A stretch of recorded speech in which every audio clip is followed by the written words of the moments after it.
আজ রাত 4টায় group D এর সবচেয়ে হাই ভোল্টেজ ম্যাচে অনুষ্ঠিত হতে যাচ্ছে ব্রাজিল এবং মরক্কো। মরক্কোর বিপক্ষে ব্রাজিলের প্লেয়িং ইলেভেনটা কীরকম হতে পারে সেটাই নিয়েও এই ভিডিওটা। অবশ্যই ব্রাজিলের গোল পোস্টের নিচে থাকবেন অ্যালিসন বেকার, সেটা নিয়ে ডাউট নেই কারো।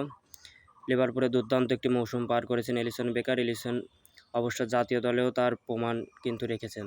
এছাড়া যদি মিডফিল্ডে শুরু করি সেক্ষেত্রে অবশ্যই সেন্টার ব্যাক হিসাবে মূল দুইটা সেন্টার ব্যাক হিসাবে অবশ্যই থাকবেন মার্ক ইউনিস এবং গ্যাব্রিয়েল মেগালেস। গ্যাব্রিয়েল মেগালেস আর্সেনালের এবার ইপিএল জয়ের অন্যতম কারিগর, দুর্দান্ত একটি মৌসুম কাটিয়েছেন গ্যাব্রিয়েল মেগালেস।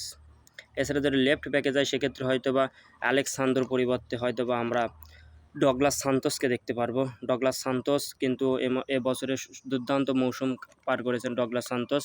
আলেক্সান্দ্রো অবশ্যই ম্যাচের স্টার্টিং 11 থাকার দাবিদার রাখে, তবে হয়তোবা আলেক্সান্দ্রোকে আমরা দেখতে পাবো না।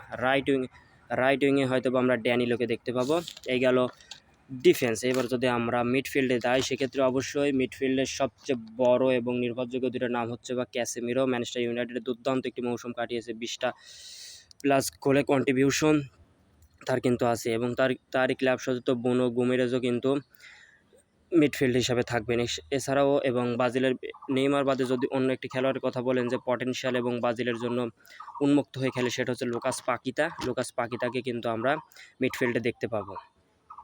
এই গেল মিডফিল্ড। এখন যদি আমরা ফরওয়ার্ড লাইনের দিকে তাকাই এবং আক্রমণ ভাগের দিকে, অবশ্যই লেফট উইঙ্গার হিসাবে থাকবেন ব্রাজিলিয়ান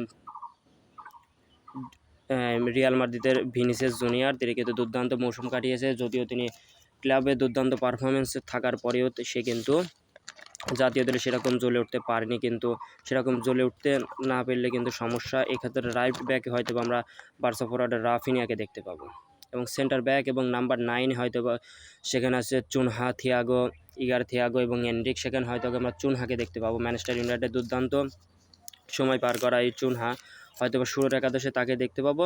দ্বিতীয়তে হয়তোবা সাবস্টিটিউশন হিসাবে আমরা এনরিককে দেখতে পাবো।